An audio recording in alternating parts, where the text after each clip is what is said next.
Hello, welcome pen friends. There seemed to be a lot of interest in me doing the video where I show all of the pens that I still have that have been gifted to me over the past 6 years. So this is a big thank you video. It's been a stunning day. I've spent the day going through my pens and separating these out, and it's really been incredible. And so they filled 2 Monteverde 36 pen cases. So we're going to go through both of them. That's 72 pens. And in my pen inventory, I show that I have 158. So according to my calculations, that means that about 45% of the pens that I own have been gifted to me by viewers, pen pals, you know, fellow hobbyists. Sometimes, I mean, I remember once when someone watched a video and then I didn't even really know them and they wanted to send me pens, and that was our interaction. I mean, it was just amazing. I was so, well, I have been so blown away by the generosity from the day that I walked into the hobby, unsuspecting, you know, and very eager myself to, you know, to get started. So I do want to say that I know there are a few that are not here in this, you know, I can't seem to locate them. I know I've got a couple of pens that are in bags that are being worked on where I've broken something, but in the case where I could find them, I put them in here and I'll explain that as we're going through. So if you don't see the pen you gave me here, it's either moved on to another home, or it broke, or it is in the squirrel hole somewhere, which mostly I know right where all my pens are. So I was a little surprised. There were a couple of the earlier, like, Jinhaos that I couldn't locate, and I do remember passing a few of those on, but anyway, I just can't be held to, I guess, 6 years worth of, you know, knowing exactly what I did with everything. But this is still 72 pens that I didn't purchase and that I've had the luxury of being able to try out and use and enjoy. So we better get started because I've got a limited amount of time on my memory here. But the first 3 pens here, and these are in no particular order as far as time or type of pen or anything. I just managed to fit them into these cases, just barely too. So the first 3 are a set that was gifted to me rather recently by a pen friend after I said I was looking to have the Jinhao 159, that's what all 3 of these are, in with the silver trim, because I had it with the gold trim, which I liked in the fall, but in the summer I really, yeah, I had meant to order the one with the silver. Anyway, she wanted to thank me for my videos, and she sent me this beautiful set. That's the other thing. I may use, you know, pronouns, and I may use, you know, very vague, but we're keeping everybody anonymous here because it's not possible for me without my inventory right in front of me to correctly attribute, and because I think people would probably like to keep their anonymity anyway, and so we'll do it that way. But you know who you are, and some of you are repeat pen sharers, enablers, whatever you want to call yourself. Thank you. That's all. That's the only 2 words I can really say. Okay, the next one I'm going to pull out because this is a Zenzoi pen. It's really pretty, cartridge converter. I had to put a little number 5 nib on it because for some reason I had the nib that came with it off, and it has an ebonite feed. And I know I've written with it, but it's underutilized. So this has also, you know, shown me where I need to work. The next one is a Kaweco Lilliput, I think is the name of it, in the blue fire. I may get things wrong. I'm going to leave these in the order they're in so that when I go back through, I can correct anything. But it's a beautiful metal pen with I think it has a medium nib. Yeah. It's a cartridge-only pen. Same for this one next to it. It's a cartridge-only pen, a little Italian pen that's just, oh, it's gorgeous. It posts like this, and it's such a smooth writer. It just blew me away. I'm looking at that to see what size the nib is. I can't see it. I'm having to stand up because it's quite awkward here. Well, it could be a fine or a medium. I can't read it. But I remember I did review this pen. I have reviewed many, but not all of these. Okay, then next up, I think this is a pen BBS. Really pretty. Wait, well, yeah, I think it is. Pen BBS. And I'm not sure of the model. And it's a fine nib. I told myself, oh, you got to wait, Chris, till you know exactly what you're saying. But then I realized this is 72 pens across 6 years. If I wait for perfection, I'm not going to get it. I'm not going to do this. And I think that, you know, some of these I've shown before. I also am going to make my inventory public again as soon as I straighten it out, like make sure that it's right. And I'm also passing, I've got a couple of pens for, you know, for giveaway. This is a Monteverde pen. Let's see, it unscrews. I think it's Invincia or something like that. It's a beautiful pen, a cartridge converter pen. And it's nice and heavy. I haven't used it as much as I should have. In fact, this is really, really helping me get a view of everything. It's no wonder that I have a hard time making decisions. The next one is my Retro 51 Tornado.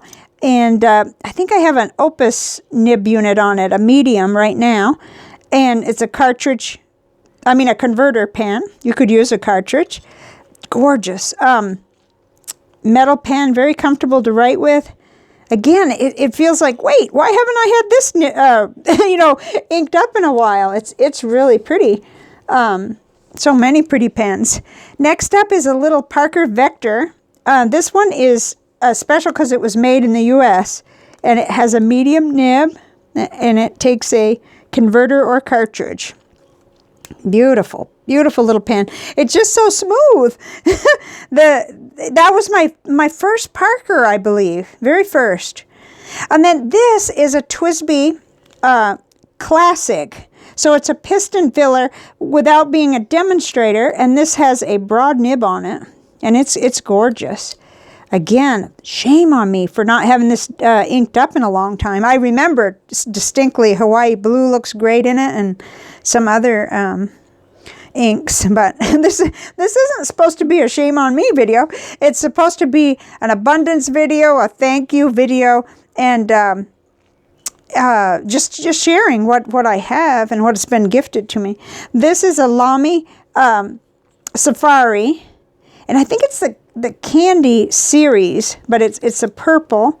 Oh, it doesn't have a nib on it. Well, we know where they are. They're all in my little nib container. Huh. And sometimes they don't have, but I went through today and made sure they all had converters. Okay, but that's a shame. I need to get a nib on that one.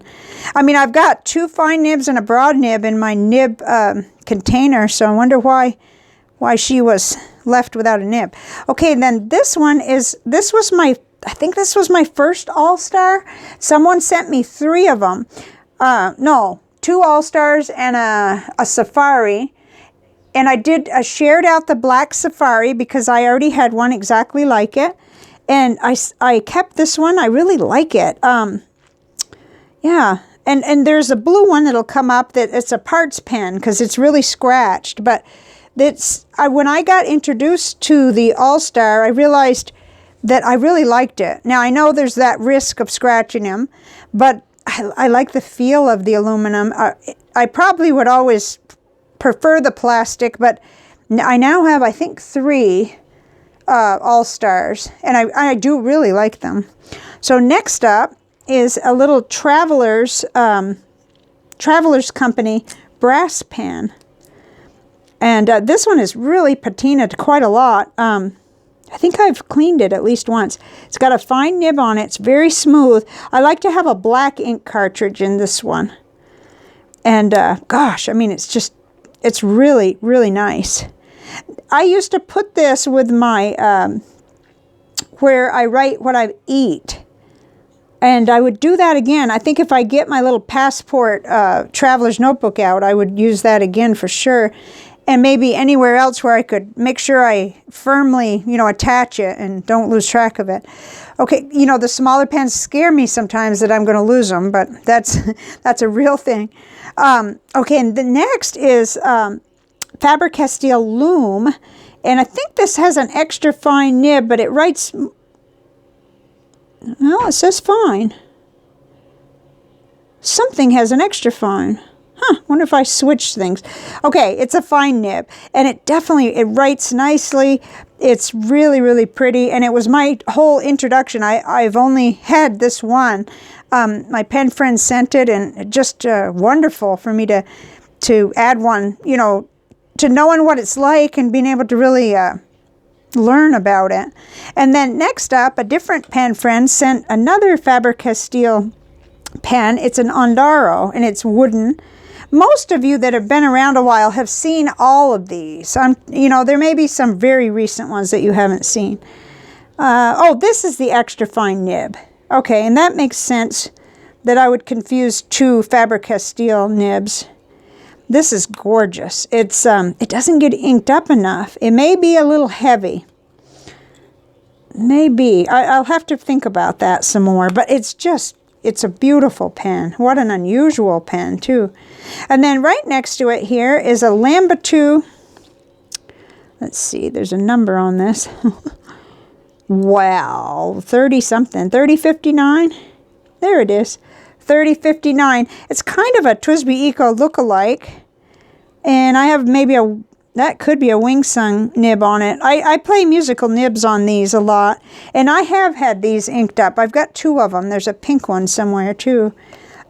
Again, something I might not have tried if I hadn't, you know, somebody hadn't mailed it to me.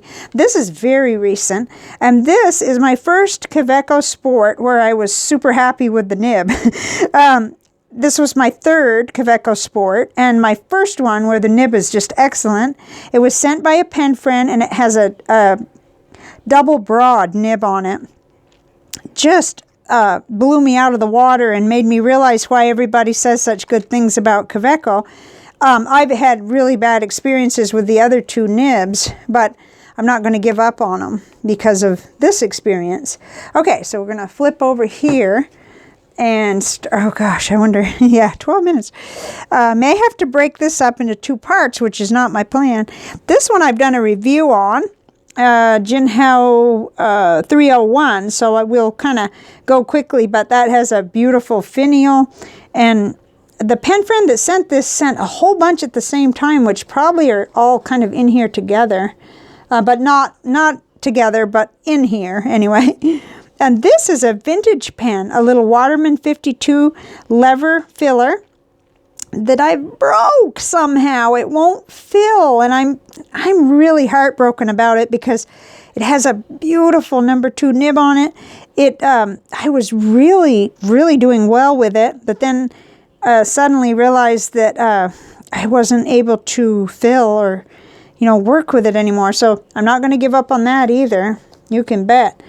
Okay, next up is a Reform, and I can't think of the number, maybe on here. No, it's a 1960s vintage pen, and I was born in December 1963. So, and this has, I think it's a medium nib. Wow, I just can't see.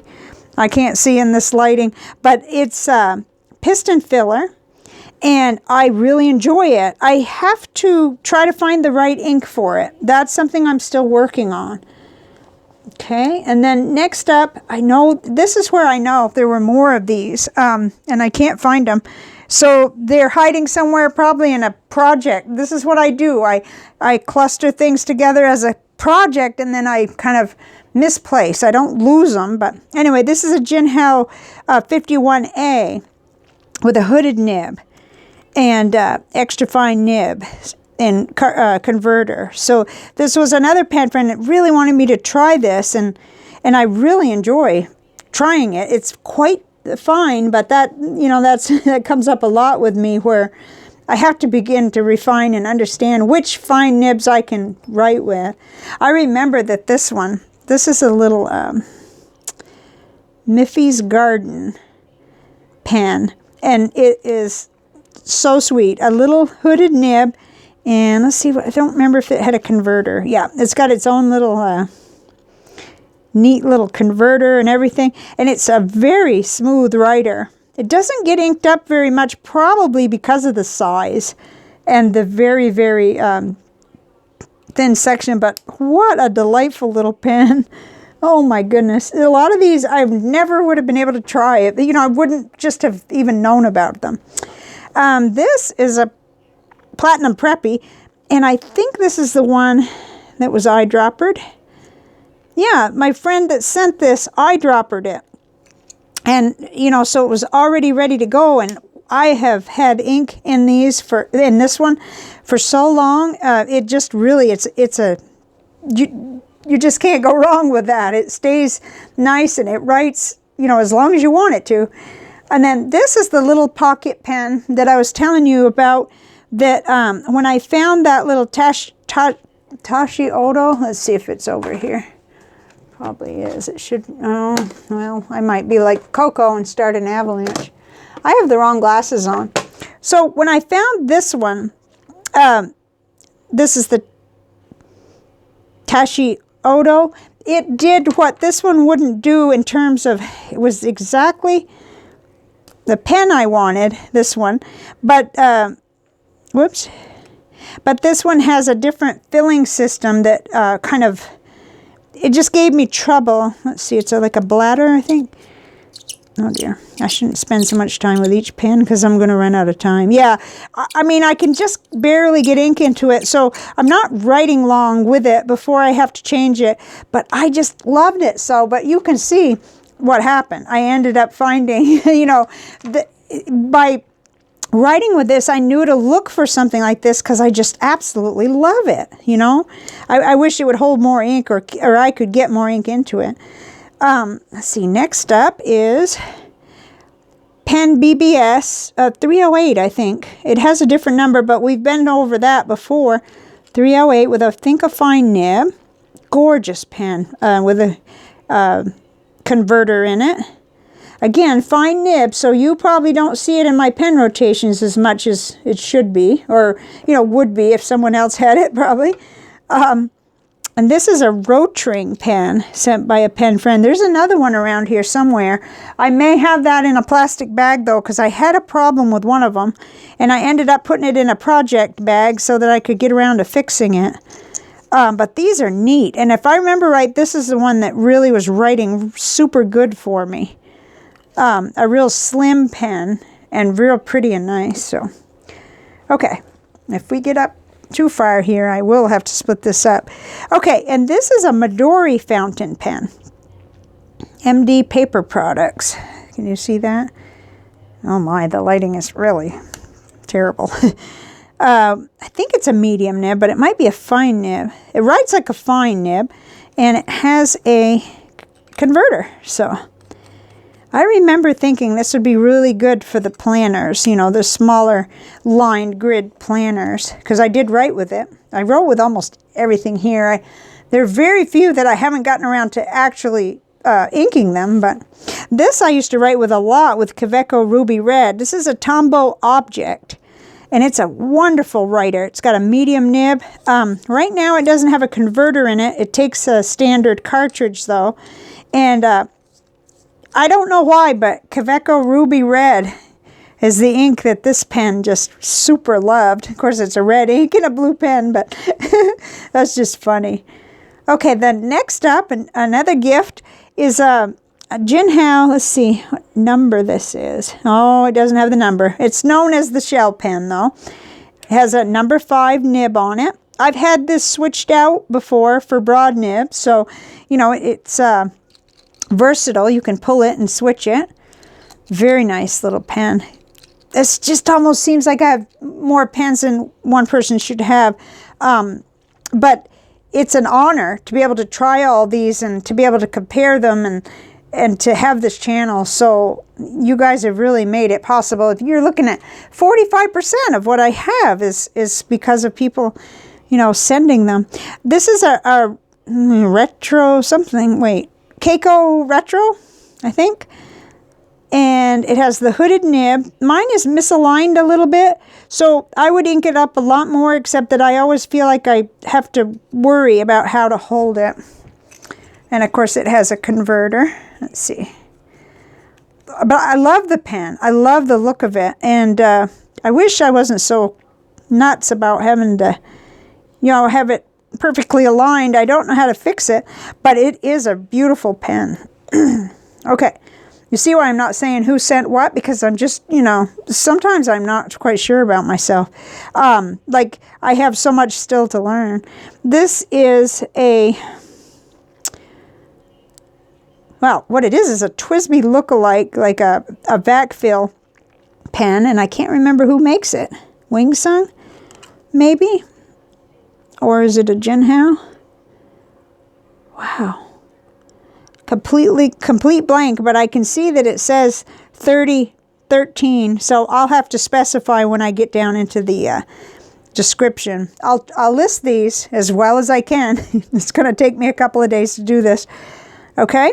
It's a beautiful pen, and what happened was I used it right up to the point where I got a real one, a real Twsbi VAC 700R Iris, and then I didn't use this one anymore because I was crazy about the broad nib on the one that I got gifted to me, which is in the next pen case, I think.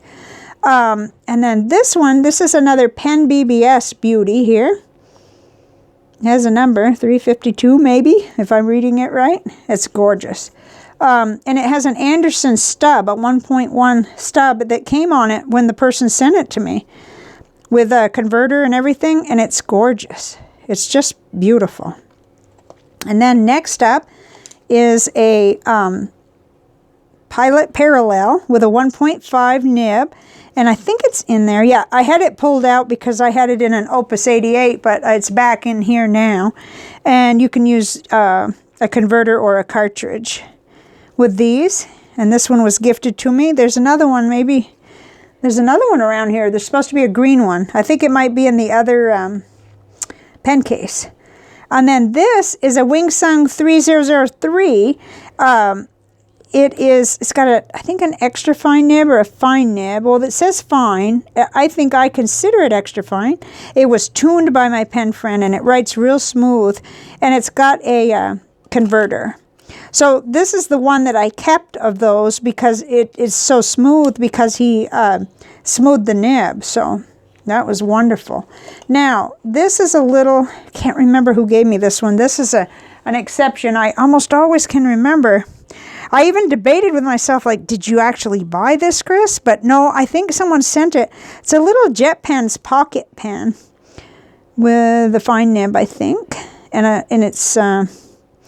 I think all you do is use the cartridge. I know I have used the cartridge. I think I need to do nib work on this one. I've had it for quite a while, though. Okay, that is the first 36, and we're at 22 minutes and 46 seconds. Wow, whether I like it or not, I'm going to have to stop here, and I'm going to have to do 2 of them. I'll have to do another one with the other 36 pens, because I imagine I'll have 25 minutes worth of talking on that too, just to show you. And I don't want to just like go in fast motion just to do this. So big thank you to everyone, and we will meet down in the comment section, and I will work on the description before I upload this. And we'll just see where it takes us. The next pen case has just as much of a scattered, interesting group as this one. And it has some of the ones, if I remember right, down in the right-hand corner in the next case that I write with a lot, that have become new favorites. So they kind of ended up clustered together. And it also has some up in the top of that case that are already inked, so it's quite a conglomeration. And what I'll do is upload this one and then be able to delete it and do the other one. So thank you very much for joining me. Thank you for your interest in this. I was surprised that so many people said, "Oh, I want to see all the pens that have been gifted to you." So here we go. Part 1 is done, and I'll see you on part 2. Bye for now.